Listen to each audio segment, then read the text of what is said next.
Esteja convosco. Ele está no meio de nós. Evangelho de Jesus Cristo, segundo João. Glória a vós, Senhor. Nós começamos aí desde o versículo 43. João 1, desde o 43. No dia seguinte, Jesus resolveu ir para a Galileia. Ele encontra Filipe e lhe diz: segue-me. Ora, Filipe era de Betsaida, a cidade de André e de Pedro. Ele vai ter com Natanael e lhe diz: aquele de quem está escrito na lei de Moisés e nos profetas, nós o encontramos. É Jesus, o filho de José de Nazaré. De Nazaré, lhe disse Natanael, será que pode sair alguma coisa boa? Filipe lhe disse: vem e vê. Jesus olhou para Natanael, que vinha a ele, e disse a seu respeito: eis um verdadeiro israelita, no qual não há fingimento. De onde me conheces? Disse-lhe Natanael. E Jesus lhe respondeu: antes mesmo que Filipe te chamasse, quando estavas sob a figueira, eu te vi. Natanael respondeu: Rabi, tu és o Filho de Deus, tu és o Rei de Israel. Jesus lhe respondeu: porque te disse que te vi sob a figueira, tu crês. Verás coisas muito maiores. E ele acrescentou: em verdade vos digo, vereis o céu aberto e os anjos de Deus subindo e descendo sobre o Filho do Homem. Palavra da salvação. Glória a vós, Senhor. Colocando a Bíblia sobre o nosso coração e nos sentando.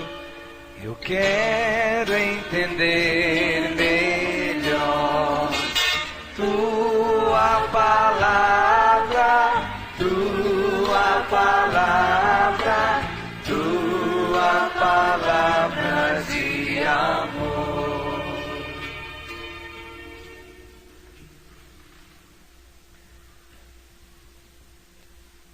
Nós ouvimos esse trecho do livro do Apocalipse, que nos fala da Nova Jerusalém, vinda do céu. Então, um dos 7 anjos, dos que tinham as 7 taças, cheias das 7 últimas pragas, veio dirigir-me a palavra e me disse: aproxima-te, vou mostrar-te a noiva, a esposa do Cordeiro. Todos nós, irmãos, sabemos que essa noiva, que essa esposa do Cordeiro é a igreja. São aqueles todos que nos séculos passados, já são quase 2000 anos de existência da igreja, que passaram por esse mundo, que foram fiéis a Jesus, que lavaram as suas vestes no sangue do Cordeiro,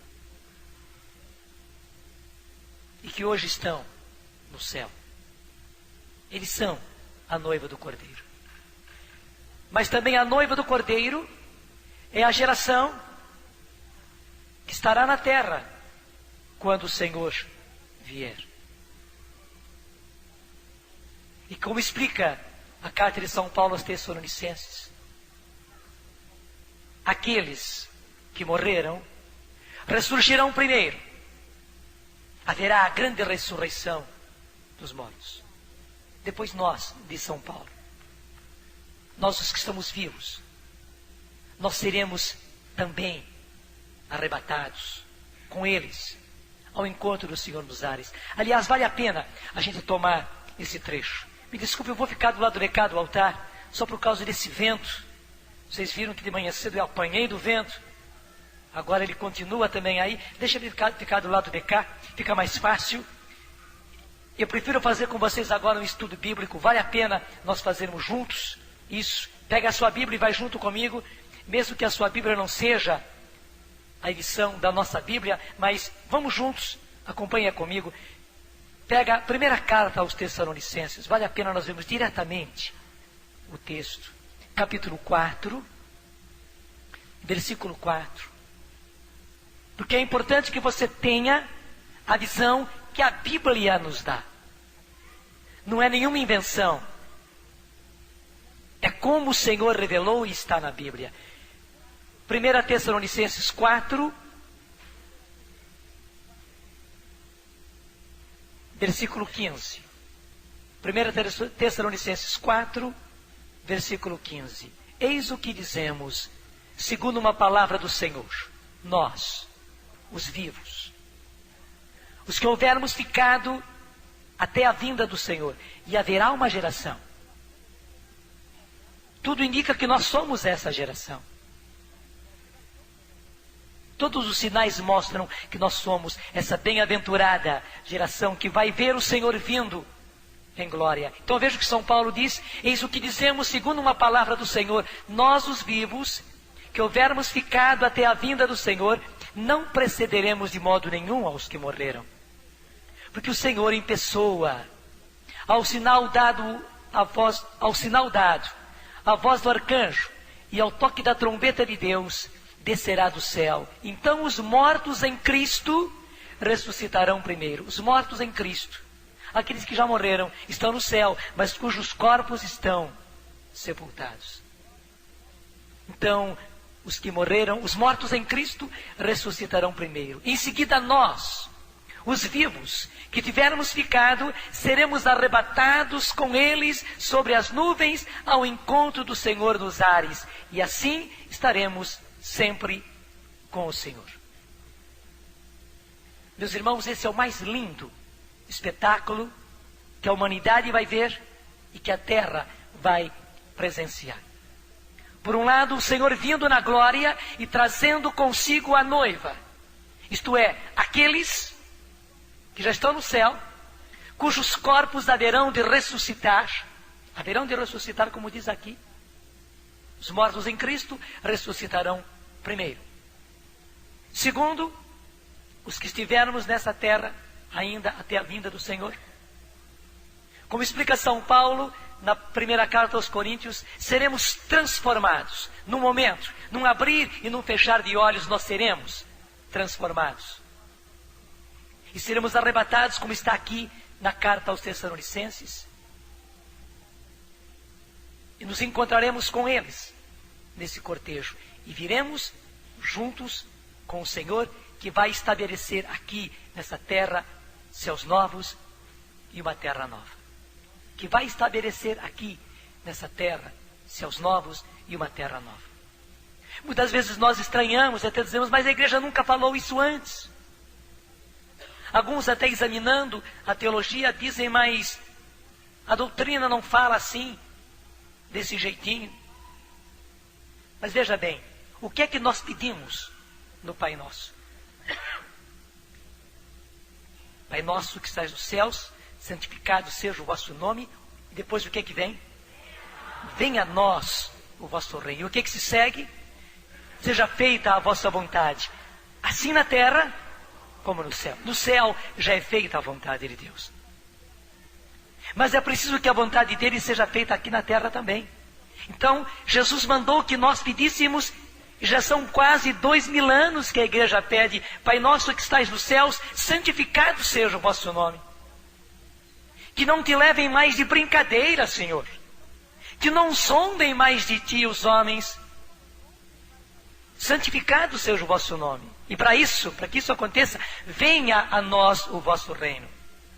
Seja feita a vossa vontade, assim na terra, como no céu. Veja, não se trata de nós já irmos para o céu. Não, a palavra de Deus diz ao contrário. Eu entendo que durante muito tempo nós, as pessoas, nós, igreja, pensamos que era assim. Pensamos. Mas agora, quanto mais está se aproximando este dia, o próprio Senhor nos dá um entendimento novo da Escritura. Passagens que nós não entendíamos, hoje estamos entendendo. O próprio Senhor está dando a nós o esclarecimento. É o Espírito Santo quem está nos esclarecendo, porque hoje nós precisamos saber. como as coisas são. E veja, nisso não há nada de terrível. Não há nada de terrível. Eu faço questão de explicar a vocês, porque nós somos sócios em tudo. Quando eu digo que o Senhor nos associou e nós formamos uma sociedade, é para valer. Quando eu digo que vocês fazem parte do meu ministério, como eu disse nas palestras hoje cedo, quando eu digo que você faz parte do ministério da Canção Nova, não é apenas palavra bonita para agradar você. Não, estou falando uma verdade. Então é importante que você seja instruído, que você receba a revelação que o Senhor está nos dando nesses tempos. Eu faço questão de explicar bem. Claro, graças a Deus, em muitas pregações, eu tenho repetido isto. E hoje eu faço questão de ir assim, às minúcias, para você entender bem as coisas como elas são. Meus irmãos, não há nada de terrível nisto. O Senhor não vem para destruir. Não, entenda isto. O Senhor não vem para destruir. Quem quereria fazer explodir essa terra é o inimigo. Quem quereria fazer explodir essa terra é o inimigo. Pena que eu nem imaginava que eu ia falar dessa forma. E não trouxe aquela palavra de Nossa Senhora aos jovens de Medjugorje, que eu já expus aqui mais uma vez. Até quando essa imagem veio e acabou ficando conosco, eu apresentei esta palavra de Nossa Senhora, onde ela diz que nós rezássemos muito, que nós não esmorecêssemos na oração, rezássemos muito. Ela dizia o porquê? Porque Satanás é terrível.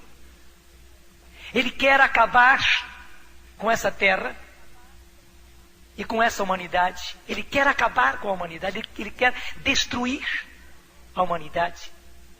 E a própria natureza, ele que sempre quis e ele que quer destruir a humanidade. Ele que quer destruir a natureza.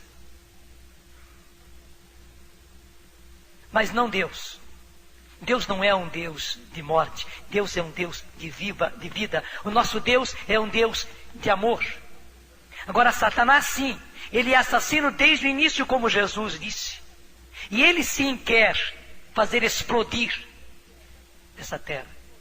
Ele sim já inspirou aos homens colocarem bombas e mais bombas, e você sabe que espalhados pela face da terra existem essas bombas preparadas, esses mísseis preparados. O que cada nação dessas que tem energia atômica tem guardadas, e não somente guardadas, estão lá prontinhas para serem soltas. Basta apertar um botão e elas entram em ação. E elas são irreversíveis, elas não voltam atrás. Essas bombas já foram montadas, estão lá, elas não voltam atrás. Basta qualquer louco de um lado ou do outro apertar um botão, e o que cada uma dessas nações tem é suficiente para acabar com a face da terra, para explodir a face da terra. Gente, nós não estamos brincando. Se as coisas não aconteceram, é porque Deus tem segurado, é porque Nossa Senhora tem segurado. Quem quer explodir com esse mundo é o inimigo. Mas Deus não. Mas Ele é tão sujo, Ele é tão nojento, que Ele põe em nós cristãos aquela ideia de que Deus quer acabar com esse mundo. E que todo mundo que fala da volta do Senhor, para alertar a nós cristãos, para alertar a nós católicos, que todo mundo, todos nós que falamos da vinda do Senhor, Ele já joga na nossa cara e faz com que pessoas digam que nós somos profetas do terror, que estamos anunciando destruição, que estamos anunciando o fim do mundo. Pelo contrário, nós nos cansamos em dizer que não se trata de fim de mundo. Que não se trata de fim de mundo. Que pelo contrário se trata de uma intervenção do Senhor na face da terra. Que se trata de uma vinda do Senhor a essa terra, para estabelecer aqui o seu reino. E para que você entenda bem as coisas como elas são, pega comigo o livro do Apocalipse, onde nós estávamos na primeira leitura. Nós lemos no capítulo 20, ainda no versículo 1. Apocalipse 20, versículo 1. O que é que o Senhor vai fazer? A primeira coisa que Deus vai fazer é acorrentar Satanás. Até hoje ele esteve solto, até hoje ele esteve dominando como príncipe deste mundo. E a primeira coisa que Deus vai fazer é esta. Veja, é bíblico, está escrito. Repete comigo: passará o céu e a terra, mas as minhas palavras não passarão. E é importante que nós saibamos, gente, que todas as palavras da Bíblia vão se realizar. O próprio Jesus fez questão de afirmar: passarão o céu e a terra, mas as minhas palavras não passarão. Não passarão, as minhas palavras não passarão. Até o céu e a terra passarão, mas as minhas palavras não. Está aí na Bíblia. Vi então um anjo que descia do céu, tinha na mão a chave do abismo e uma pesada corrente. Apoderou-se do dragão, e agora explica bem quem é esse dragão, da antiga serpente. E para ficar mais claro ainda, esclarece que é o diabo e Satanás, e o acorrentou por 1000 anos, quer dizer, por um longo tempo. Precipitou-o no abismo, fechando e lacrando com um selo, para que não seduzisse mais as nações até que se completassem os 1000 anos. Eu sei também de uma coisa: todas as vezes que nós falamos nisso, já vem as pessoas dizendo que a igreja condenou o milenarismo. Então dizem, se vocês estão falando aí, lendo aí na Bíblia a respeito desses 1000 anos, vocês estão contra a doutrina da igreja, porque a igreja condenou o milenarismo. E muitas pessoas calam a boca, porque chega alguém dizendo que a igreja condenou o milenarismo. Claro que a igreja condenou o milenarismo, mas o que era o milenarismo?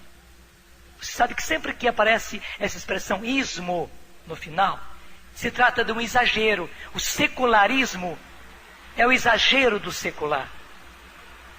O comunismo é o exagero do colocar as coisas em comum. Os próprios Atos dos Apóstolos diz que os cristãos tinham tudo em comum. Tinham tudo em comum. O que aconteceu com o comunismo? O comunismo foi ao exagero, em que tudo é posto em comum, todo mundo igual, é o Estado que rege tudo. Comunismo é o exagero, vai ao excesso. Veja bem, eu vou explicar para você. O comunismo é evidente que é errado e só pode ser condenado. Só pode. Mas o colocar tudo em comum é o que a igreja precisa fazer. Foi o que a igreja primitiva fez. Até nós cantamos, né? Os cristãos tinham tudo em comum, dividiam seus bens com alegria. Verdade ou não é? Cantamos na campanha da fraternidade faz tanto tempo. Deus quer. Viver em comunidade é o ideal da igreja. Viver em comunidade é uma necessidade para os cristãos. É uma necessidade. O cristianismo é o exagero. O comunismo é o exagero. É o ir ao excesso. O excesso errôneo. Você sabe que todo excesso vai além e acaba sendo erro. E não é pelo fato de existir o comunismo, que é claro que é condenado, que nós não devamos colocar tudo em comum. Igualmente, aconteceu na igreja pessoas que exageraram, que extrapolaram, falando a respeito desse milênio, partindo para fantasias do que vai acontecer durante esses 1000 anos, que não está escrito na Escritura, que não está na Bíblia. E também exageraram dizendo que se tratava de 1000 anos exatamente, tudo isso, e a igreja condenou isso. Mas você reconhece, eu não estou inventando nada, está aqui no livro do Apocalipse. É Deus quem fala pela boca de João. Está claro, no versículo 2, que aquele anjo mandado por Deus apoderou-se do dragão, da antiga serpente, que é o diabo e Satanás, e o acorrentou por 1000 anos. Eu não tenho culpa se a Bíblia diz, o acorrentou por 1000 anos. Nós entendemos que esse 1000 anos é um longo tempo. Não se trata de 3 anos, nem de 30 anos, nem de 300 anos. Se trata de um tempo longo, comparado biblicamente a 1 milênio. É isso. É só isso. Mas que isso vai acontecer. E que nós teremos esse tempo. E aí está o importante. Nós teremos esse tempo de libertação. Esse tempo em que nós não estaremos mais sob o demônio de Satanás. Isso é bíblico. É que as pessoas simplesmente falam, a igreja condenou o milenarismo e acabou a conversa. E a gente fica falando sozinho. A igreja condenou aquele erro. A igreja não pode condenar o que está aqui na Bíblia de jeito nenhum. Nunca a igreja pensou nisso. O que está aqui, está aqui. Versículo 3, precipitou no abismo esse dragão, essa serpente, o diabo, Satanás, fechando e lacrando o abismo com o selo, para que não seduzisse mais as nações, até que se completassem os 1000 anos. Novamente, é a Bíblia falando a respeito desses 1000 anos. Claro, nós não tomamos assim ao pé da letra 1000 anos, mas é um longo tempo. Mas o mais importante vem agora ainda. Esqueci de ler o finalzinho, é necessário, depois disso, que ele seja solto por um pouco de tempo. A própria Bíblia diz que depois disso, Satanás vai ser solto ainda. Portanto, a terra não vai acabar, o mundo não vai acabar quando acontecer isso. Ele vai ser solto ainda, por um pouco de tempo, mas diz a Bíblia que vai ser solto. E veja agora o versículo 4. Vi também tronos, aos que neles se sentaram, foi concedido que exercessem o julgamento. Vi ainda as almas dos que tinham sido decapitados por causa do testemunho de Jesus e da palavra de Deus. E os que não tinham adorado a besta, nem a sua imagem, e não tinham recebido a marca na fronte, nem sobre a mão. Aí está falando de todos aqueles que nos últimos tempos, que essa geração passará, enfrentarão tudo e não se dobrarem. Fala dessa última geração, que tudo mostra que somos nós. Eu vou repetir para você. Vi as almas dos que tinham sido decapitados por causa do testemunho de Jesus e da palavra de Deus. E os que não tinham adorado a besta, nem a sua imagem, e não tinham recebido a marca na fronte, nem sobre a mão. Eles tornaram a vida e reinaram com Cristo por 1000 anos. Os outros mortos não tornaram a vida antes que se completassem os 1000 anos. Veja os outros mortos. Só aqueles que morreram em Cristo é que tornaram a vida. E veja a última frase. Como é que está escrito na sua Bíblia a última frase? Esta é a primeira ressurreição. Leia comigo de novo. Esta é a primeira ressurreição. Portanto, a Bíblia está dizendo que vai haver uma primeira ressurreição e depois vai haver uma segunda ressurreição. E que na primeira ressurreição ressuscitarão os mortos em Cristo, como explica lá a carta aos Tessalonicenses, com a qual eu comecei. E aqui explica no versículo 5 que os outros mortos, aqueles que não aceitaram Jesus, aqueles que não se dobraram diante do Evangelho, diz aqui a Bíblia, os outros mortos não tornaram a vida, até que se completassem os 1000 anos. E explica bem, esta é a primeira ressurreição.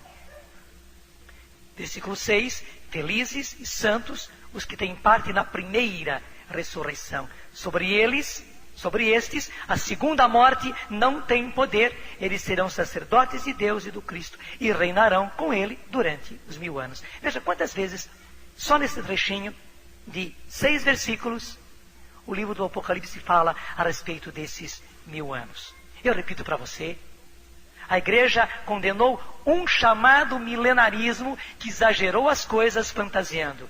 Mas a igreja não condenou, nunca pensou e não podia condenar o que está aqui. Que teremos um tempo longo em que o Senhor virá e o Senhor implantará nesta terra o seu reino. Em que o Senhor fará aqui, nesta terra, céus novos e uma terra nova. Isso não dá para a gente negar. Isso está no começo do capítulo 21. Acompanha comigo. Qual é o título do capítulo 21? Os novos céus e a nova terra. Repete comigo. Os novos céus e a nova terra. E diz João, vi então um céu novo e uma nova terra. Vi então um céu novo e uma nova terra, porque o primeiro céu e a primeira terra desapareceram e o mar já não existe. E a cidade santa, a nova Jerusalém, eu a vi descendo do céu de junto de Deus, preparada como uma esposa que se enfeitou para o seu esposo, como nós lemos na primeira leitura de hoje. Eu repito, e a cidade santa, a nova Jerusalém, eu a vi descendo do céu de junto de Deus, preparada como uma esposa que se enfeitou para seu esposo. Serão primeiro os que já estão no céu, que ressuscitarão primeiro e virão em cortejo com Jesus. E segundo nós, os que estivermos nessa terra, que seremos também nós transformados num abrir e fechar de olhos, e seremos arrebatados, nos uniremos a eles e viremos juntos com o Senhor. Gente, o mais lindo espetáculo da face da terra, nós participaremos dele. Pode aplaudir. Pode aplaudir como começar.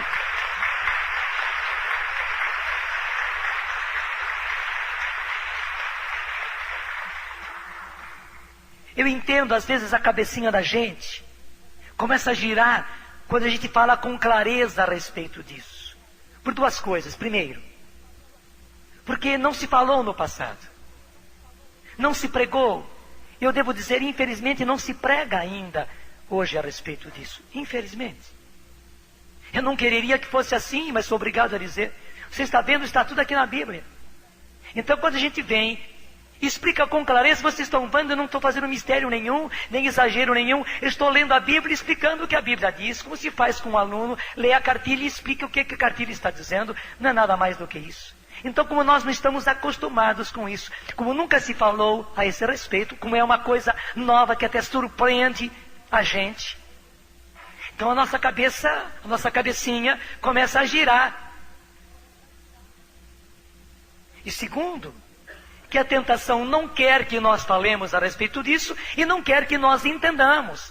Ela prefere que nós fiquemos na ignorância e sejamos levados assim no roldão, sem saber de nada, como gado ao matador. Que sejamos engolidos por toda essa onda de esoterismo que está ao nosso redor. Você vê por todos os cantos.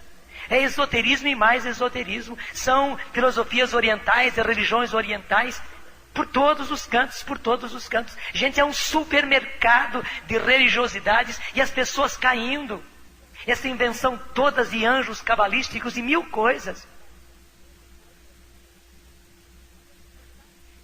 E é necessário que quando isso está acontecendo, nós apresentemos aos cristãos a verdade da fé. Conhecereis a verdade que está na Bíblia, que está na doutrina da igreja. Conhecereis a verdade e a verdade vos libertará. E continua dizendo, eu ouvi uma voz forte vinda do trono que dizia, eis a morada de Deus com os homens, ele habitará com eles, e eles serão o seu povo, e ele será o Deus que está com eles. Ele enxugará toda a lágrima de seus olhos, e não haverá morte, não haverá mais luto, nem clamor, nem sofrimento, pois o mundo antigo desapareceu. Gente, será um mundo totalmente novo. Que a palavra de Deus está nos... A Igreja Católica está dividido em números, são parágrafos numerados. No número 1042 é fácil guardar, 1042, pode até tomar nota, depois você olha lá no catecismo que você tem, você vai procurar um e vai ver. A partir do número 1042, cujo título é A Esperança dos Céus Novos e da Terra Nova, o catecismo diz, no fim dos tempos, o reino de Deus chegará à sua plenitude. Os justos reinarão para sempre com Cristo, glorificados em corpo e alma, e o próprio universo será renovado. Veja bem, o próprio universo será renovado. Renovado ou destruído? Renovado. Então não se trata de destruição. E quem é que destrói para renovar? Pelo contrário, a palavra de Deus diz, e o catecismo só podia trazer o que a palavra de Deus diz, que nós teremos isto, os justos reinarão para sempre com Cristo, glorificados em corpo e alma, e o próprio universo será renovado. Então a igreja será consumada na glória celeste quando chegar o tempo da restauração de todas as coisas. E com o gênero humano, também o mundo todo, que está intimamente ligado ao homem, e através dele atinge a sua finalidade. Veja, duas coisas: o gênero humano é transformado, é restaurado. Nós seremos restaurados, nós seremos transformados. E junto com o gênero humano, diz aqui, o mundo todo, que está intimamente ligado ao homem, e através dele atinge a sua finalidade, encontrará a sua restauração definitiva em Cristo. E continua, esta renovação misteriosa, que há de transformar a humanidade e o mundo, a Sagrada Escritura a chama de céus novos e terra nova. Vou repetir, eu até vou querer que você repita comigo. Primeiro eu vou ler tudo. Esta renovação misteriosa, que há de transformar a humanidade e o mundo, a Sagrada Escritura a chama de céus novos e terra nova. E trocando a coisa, o que é céus novos e terras novas? O que é que a Escritura chama de céus novos e terra nova? É justamente essa renovação misteriosa, mas que vai acontecer. Essa renovação que há de renovar a humanidade e o mundo inteiro. Eu vou dizer, você vai repetir comigo. Esta renovação misteriosa que há de transformar a humanidade e o mundo inteiro, a Sagrada Escritura a chama de céus novos e terra nova. E aqui cita, segunda carta de Pedro, porque ainda antes de Apocalipse, Pedro chama isso de céus novos e terra nova. E depois cita também Apocalipse. Esta realização definitiva do projeto de Deus, de em Cristo encabeçar todas as coisas, as que estão no céu e as que estão na terra. Neste universo novo, a Jerusalém Celeste, Deus terá a sua morada entre os homens. E agora começa a citar a Escritura. Enxugará toda a lágrima de seus olhos, pois nunca mais haverá morte, nem luto, nem clamor, e nem dor haverá mais. Sim, as coisas antigas se foram. Para o homem, esta consumação será a realização última do gênero humano, querida por Deus desde a criação. Desde a criação Deus quis isso. Eu vou repetir. Para o homem, esta consumação será a realização última da unidade do gênero humano, querida por Deus desde a criação. Os que estiverem unidos a Cristo formarão a comunidade dos remidos, a cidade santa de Deus, a esposa do Cordeiro. Veja, então o que será essa esposa do Cordeiro, essa Jerusalém Celeste? É o que está escrito aqui. Os que estiverem unidos a Cristo e que serão transformados, formarão a comunidade dos remidos. Nós formaremos a grande comunidade, a comunidade dos remidos, que a Bíblia chama de a cidade santa de Deus, que a Bíblia chama de a esposa do Cordeiro. Quanto a esta terra, a revelação afirma a profunda comunidade de destino do mundo material e do homem. Também o universo visível está destinado a ser transformado. Está explicadinho aqui, gente. Também o universo visível, portanto, esse mundo material, está destinado a ser transformado. Ignoramos o tempo da consumação da terra e da humanidade. E desconhecemos a maneira de transformação do universo. Nós desconhecemos. E o próprio catecismo confessa que nós não sabemos como será. Quando será, nós não sabemos. E como será, nós não sabemos. Nós desconhecemos a maneira de transformação do universo. Mas que vai transformar, vai. Passa certamente a figura desse mundo, deformada pelo pecado. Mas aprendemos que Deus prepara uma nova morada e uma nova terra. Deus prepara para nós uma nova morada e uma nova terra. Nova terra quer dizer nova terra. Nós teremos uma nova terra, como diz a Escritura e como assegura o Catecismo. Depois você pode pegar e pode acompanhar, número por número, como está aqui no catecismo. Eu repito, eu comecei do número 1042, 1042. E sabe, gente, isso é lindo, isso enche o coração da gente, isso enche os olhos da gente. Não se trata de destruição, não. Nós estamos chegando à meta de Deus, à finalidade de toda a criação. Nós estamos chegando, estamos próximos disso. E você diz, mas então por que existe tanto mal? Por que existe tanta desgraça? Por que existe tanta morte? Por que existe tanta violência que a humanidade não aguenta? Polícia alguma do mundo inteiro aguenta a violência.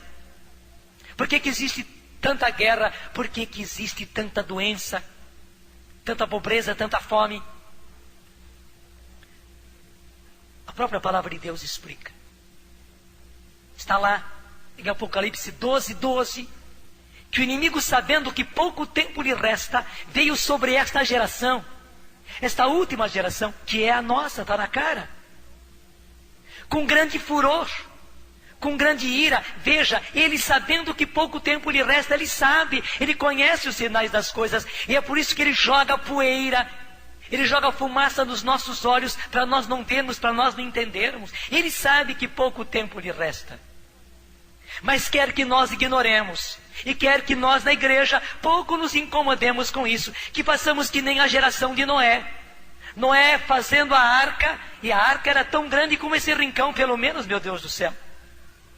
Noé fazendo a arca no seco, e todo mundo zombando disso, zombando dele. É isso que acontece no mundo de hoje. Nós falando dessas coisas, nós trazendo o povo para essa arca de salvação, e o resto do mundo zombando da gente. É o que estamos vivendo. Mas quem cega este mundo é Satanás. Ele não quer que as pessoas vejam. Ele não quer que as pessoas, mesmo dentro da igreja, vejam isso. Por isso ele fica jogando areia nos nossos olhos, jogando fumaça nos nossos olhos. Mas nós precisamos conhecer a verdade, e Deus quer que nós conheçamos a verdade. Gente, conhecendo assim, ninguém se apavora, ninguém se apavora. O que de apavorante tem nisso que eu expliquei a vocês? Pelo contrário, nós estamos chegando à meta de toda a criação. Tudo que Deus fez vai desembocar, vai chegar nesta meta. Nós já estamos próximos disto. Esta é uma grande alegria. Isso enche o coração, isso enche os nossos olhos, e nós participaremos disso. Nós participaremos disso. O único medo, gente, é que a gente não esteja com Jesus. O único medo é que os nossos não estejam com Jesus. Isso sim. Porque o inimigo sabe que pouco tempo lhe resta. É por isso que está jogando toda essa sujeira na humanidade. Eu volto a dizer, toda essa fome, todas essas doenças, toda essa desgraça, todas essas drogas, toda essa prostituição, essa pouca vergonha na face da terra, todo esse homossexualismo, todo esse adultério, toda essa pornografia, e ao mesmo tempo essa violência, essas guerras, essa agressão, tudo isso é que o inimigo, sabendo que pouco tempo lhe resta, veio sobre a nossa geração com furor, com ira. E é por isso que nós estamos sofrendo. Nós somos uma geração oprimida. Eu dizia num dos últimos acampamentos, somos uma geração de fim de feira, não porque Deus queira, mas sobre a qual o inimigo veio para desforrar, porque somos essa última geração. E mais ainda veio sobre nós, que somos os apóstolos desses últimos tempos. Ele não nos suporta, e vem com tudo sobre a gente. Como expliquei na palestra da manhã, a vitória do Senhor é a vitória nossa, mas que Ele não nos suporta, não nos suporta. Essa é a razão de tanto sofrimento. Mas meu irmão, minha irmã, isso é por pouco tempo, é muito pouco tempo. Muito pouco tempo. Nós precisamos aguentar firmes e não esmorecer.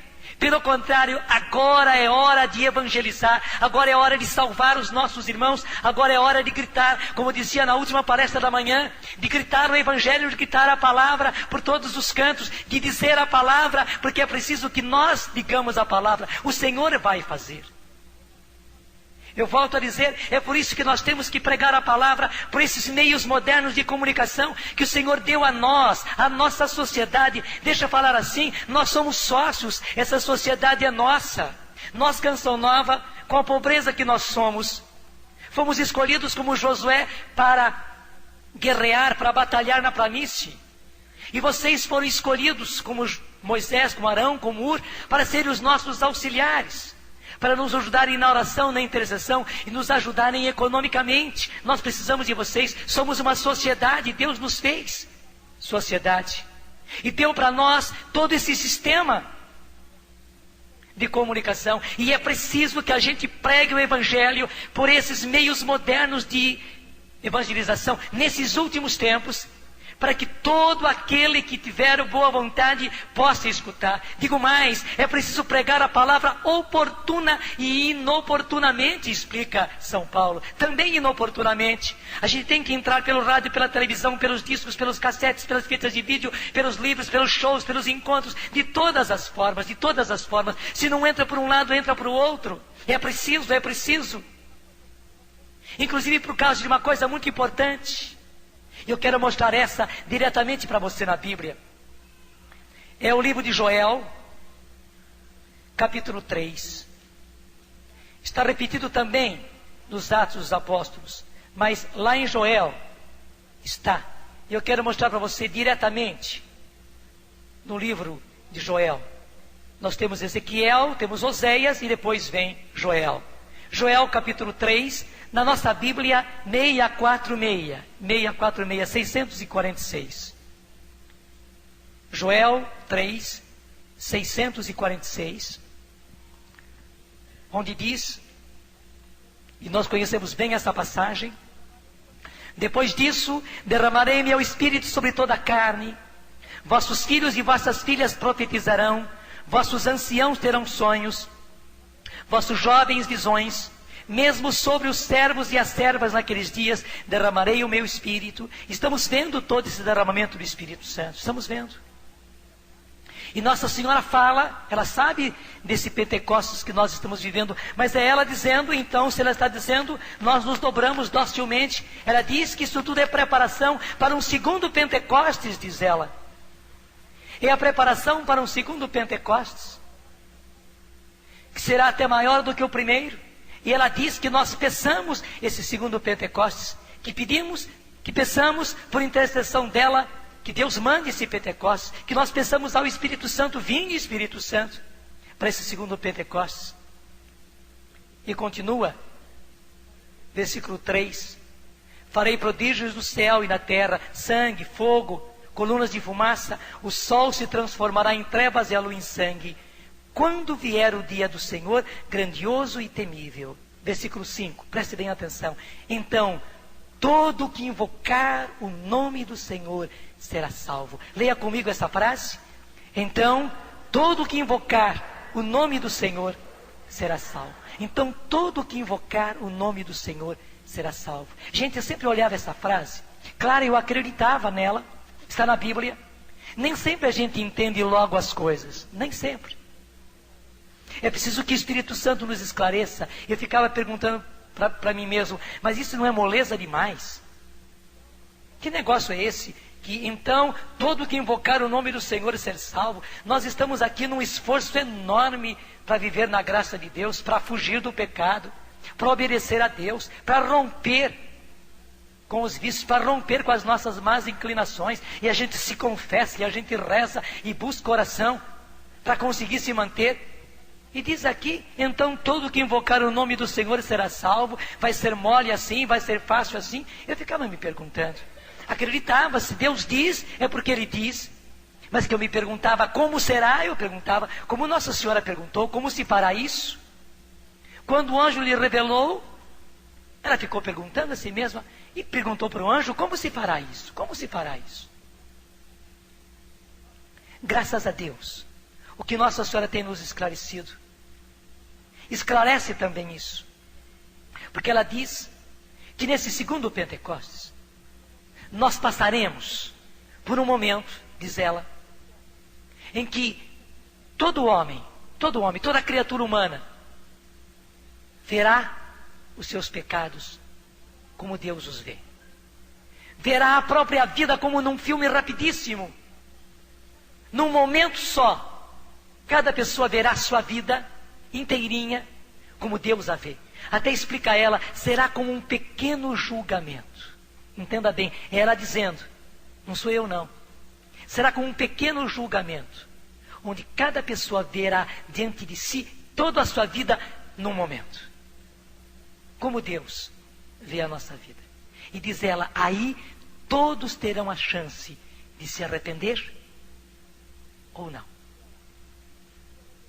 E diz ela, aqueles que se arrependerem e todo aquele que invocar o nome do Senhor será salvo. Gente, nesta hora, quando a gente olhar para os próprios pecados, quando a gente olhar para a própria vida e tiver, graças a Deus, o sentimento de arrependimento, de contrição, e gritar, ai meu Deus, socorro meu Deus, salva-me meu Deus, como fez Pedro. Pedro estava afundando e gritou, Senhor, salva-me. Quem invocar o nome do Senhor, diz a Bíblia, e Nossa Senhora vem dizer ao pé da letra o que a Bíblia diz, todo aquele que nesta hora invocar o nome do Senhor será salvo.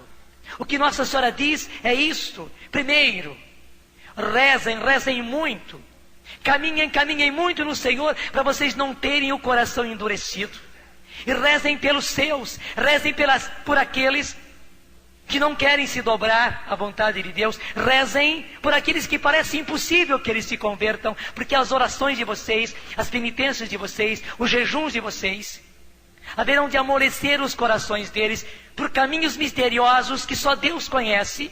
Os corações deles também serão amolecidos. E quando acontecer isso, quando acontecer esse segundo Pentecostes, quando nós tivermos essa graça, que vai ser uma graça que Nossa Senhora compara com um pequeno julgamento, quando nós virmos a nossa vida num abrir e fechar de olhos todinha, e tivermos a oportunidade de nos arrependermos ou não, diz Nossa Senhora, que eles se arrependam, que eles tenham a graça de invocar o nome do Senhor, porque explica ela do jeitinho que está na Bíblia. Todo que invocar nesta hora, nesse momento, o nome do Senhor será salvo. Você está entendendo? E é por isso que eu e você não podemos parar de evangelizar. É por isso que já há um propósito dentro do nosso coração de levarmos às casas, de levarmos para dentro das casas a igreja, o evangelho. Nós queremos, é propósito de Deus, levar a missa para dentro das casas. Eu sei que é muito mais importante as pessoas virem à igreja e virem à missa, mas deixa eu falar, se as pessoas não vêm à igreja, nós vamos levar pela TV e pela rádio Canção Nova, nós vamos entrar pelas portas, pelas janelas, vamos entrar pelos telhados, vamos entrar levando a missa para dentro da casa da pessoa, queira ou não queira, porque é preciso amolecer o coração deles, e se um não aceita, o outro vai aceitar. Nós queremos levar a adoração ao Santíssimo, queremos levar o terço, queremos levar essas pregações e muitas outras pregações, queremos levar momentos de oração, como você tem visto e ouvido na Canção Nova, queremos levar, aceitem ou não aceitem, concordem ou não concordem, nós vamos levar. Gente, já levaram sujeira demais, já levaram pornografia demais, já levaram violência demais para dentro dos nossos lares, e nós ficamos ali diante de prostitutos e prostitutas nos deleitando na frente da televisão. Deixamos que isso entrasse e continua entrando, além dos vídeos todos sujos, porcos, desculpa a expressão, que tem entrado pelas nossas casas e nós temos deixado. Entraram tantas coisas terríveis. E Deus quer que entre agora a sua palavra, e nós vamos fazer isso. A nossa sociedade vai fazer isso. Eu estou declarando para os meus sócios. Nós vamos fazer isso. Nós vamos entrar mesmo por cima dos telhados. Vamos entrar por anteninhas e por grandes antenas, como Deus quiser, mas que vamos entrar. Para quê? Para amolecer os corações endurecidos. Porque quando chegar esse segundo Pentecostes, do qual nos fala Nossa Senhora, quando a nossa vida nos for mostrada no momento em que cada um de nós tiver a chance de se arrepender ou não, de invocar o nome do Senhor ou não, que nós e que todos os nossos, pela graça de Deus, já amolecidos, possam gritar pelo nome do Senhor. E a palavra de Deus nos garante, então, todo que invocar o nome do Senhor será salvo. Você está entendendo o nosso plano? Falei rasgado hoje. Você está entendendo o nosso plano? Gente, o nosso plano não é um planinho. Deixa eu falar mais rasgado ainda. Tapa os ouvidos a todos aqueles que pensam que a Canção Nova só quer acumular dinheiro. Pelo contrário, eu sou como que nem o meu pai Dom Bosco. O que eu tenho são dívidas.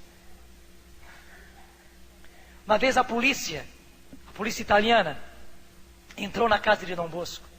Isso foi no final do século passado. Porque acusavam Dom Bosco de não sei quantas coisas. Entraram e fizeram uma devassa.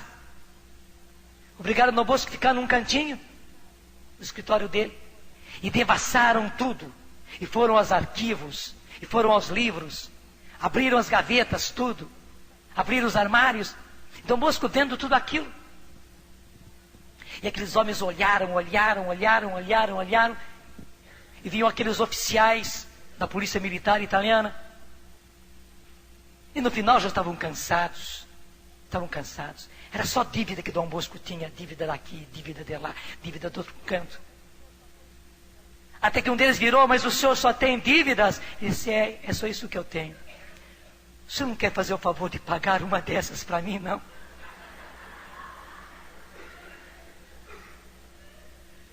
Gente, eu sou igualzinho ao meu pai. Igualzinho ao meu pai Dom Bosco. Dívida eu tenho também com o povo de Deus. Tenho. Porque enquanto eu não tiver a garantia de que os corações foram amolecidos, de maneira que quando chegar o dia do Senhor, eles possam gritar e possam invocar o nome do Senhor e serem salvos, eu tenho uma dívida com o povo de Deus. E não vou parar de trabalhar, não vou parar de olhar para frente e ter novos horizontes, Não posso, não devo parar. Porque é um plano ambicioso, sim, é um plano ambicioso, mas não é meu, é de Deus. É de Deus. O plano ambicioso de Deus é salvar toda a criatura. Você quer ganhar, você quer salvar ou quer perder os seus? Claro que você quer salvar os seus. Eu também quero salvar os seus. Graças a Deus eu não olho só para os meus, não. Eu não olho só para os meus irmãos, minhas irmãs, meus sobrinhos. Olho para eles também. Mas eu olho para os seus filhos, para o seu marido, para a sua mulher, para o seu pai, para a sua mãe, para os seus primos, para os seus sobrinhos. Eu olho para todos eles. E de todos vocês. Então o meu plano só pode ser ambicioso, mas me entenda. Se a Canção Nova põe mais uma frequência, não é por ambição do mundo, não. Se a Canção Nova faz mais um rincão, não é. É porque daqui a pouco eu já prevejo, esse rincão vai ser pequeno. Se a Canção Nova não quer apenas pegar com a televisão nessa região do Vale do Paraíba, mas quer pegar o Brasil inteiro, não é por ambição, não é porque nós queiramos por nós mesmos ter uma televisão em rede nacional. Não, gente, você entendeu perfeitamente o plano, o projeto da nossa sociedade. Primeiro, tem muita gente levando sujeira para dentro das nossas casas, para endurecer os corações, e desculpe, para emporcalhar os corações, para envenenar as pessoas, para entorpecer as pessoas.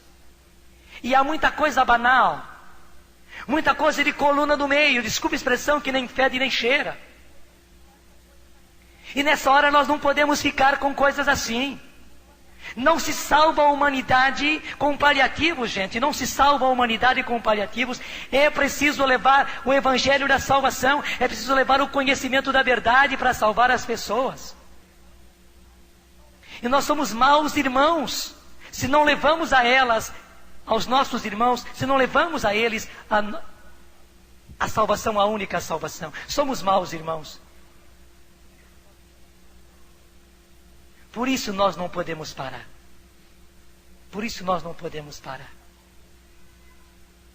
Porque justamente no dia de hoje, na missa de hoje, que Deus quis que providencialmente acontecesse na festa de São Bartolomeu, a primeira leitura fosse esta, da esposa do Cordeiro vindo, da Nova Jerusalém vindo do céu. E que o Evangelho fosse o que nós lemos, que eu vou retomar para você rapidinho o final dele. Quando o próprio Jesus diz, em verdade eu vos digo, vereis o céu aberto e os anjos de Deus subindo e descendo sobre o Filho do Homem. O que é isso, gente? É o cortejo de Jesus vindo na glória. Jesus disse isso no começo da sua vida pública, está no primeiro capítulo de São João, quando Filipe vai falar com Bartolomeu. Jesus já diz para ele logo de cara, em verdade eu vos digo, vereis o céu aberto e os anjos de Deus subindo e descendo sobre o Filho do Homem. Vocês verão isso, nós veremos isso, nós veremos esse maravilhoso cortejo, o Filho de Deus vindo nas nuvens do céu e os anjos de Deus subindo e descendo